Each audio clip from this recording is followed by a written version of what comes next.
Hello friends, Salaar day 2 collections negative రివ్యూలు ఇచ్చే వాళ్ళకి, హేటర్స్ నా కొడుకులకి అందరికీ కూడా షాక్ ఇచ్చింది భయ్య. ఎందుకంటే ఈ హేటర్స్ నా కొడుకు చాలా స్ప్రెడ్ చేస్తారు.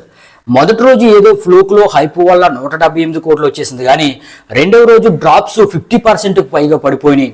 రెండవ రోజు ఈ సలార్ మూవీకి 100 కోట్ల మార్కు కూడా దాటుతూ కేవలం 80 నుండి 90 కోట్ల మధ్య మాత్రమే వస్తుంది అనే విధంగా టాక్ హేట్ అనేది స్ప్రెడ్ చేసి, ఈ విధంగా ఈ సలార్ మూవీకి 2 రోజులకి కలిపి కేవలం 250 కోట్లు మాత్రమే వస్తుందని చెప్పారు. దాంతో నేనైతే షాక్ అయ్యాను, కానీ నేనైతే అవేం నమ్మలేదు. ఈ సలార్ మూవీకి రెండవ రోజు ఖచ్చితంగా 110 కోట్ల వరకు గ్రాస్ వస్తుందని నేను మన ఎక్స్పెక్టేషన్స్ వీడియోలో అయితే చెప్పాను. అనుకున్న విధంగానే ఈ సలార్ మూవీకి రెండవ రోజు కూడా 117 కోట్ల వరకు గ్రాస్ అనేది వచ్చింది. ఇదైతే మాత్రం హేటర్స్ నా కొడుకులందరికీ కూడా అల్టిమేట్ గా చెంపదెబ్బే భయ్య. నేను అసలు ఈ సలార్ మూవీకి రెండవ రోజు 120 కోట్ల వరకు గ్రాస్ వస్తుందని చెప్దాం అనుకున్నాను. ఎందుకంటే ఈ హేటర్స్ నా కొడుకులు మరీ 80 నుండి 90 కోట్లు వస్తుంది అంటున్నారు, 250 కోట్లు దాటదంటున్నారు. మనమేమో ఈ విధంగా 120 కోట్లు చెప్పేసి 290 కోట్లు వచ్చేస్తుందని చెప్తే మరి ఏమన్నా తేడా కొడుతుందా, 40 కోట్లు తేడా ఉంటుందా అని ఆశ్చర్యానికి గురయ్యాను భయ్య. కానీ ఏదైతే అది అయ్యిందని 110 కోట్ల వరకు గ్రాస్ ఖచ్చితంగా రెండో రోజు వస్తుందని చెప్పాను.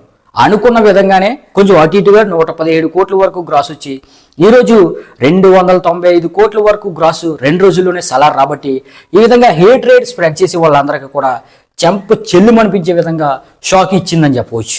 మరి ఈ వీడియోపై అలాగే హేటర్స్ పై కూడా మీ అభిప్రాయం కింద కామెంట్ చేసి ఈ రోజు సండే ఎంతవరకు గ్రాస్ రాబడుతుందని మీరు అనుకుంటున్నారో కింద కామెంట్ చేయండి.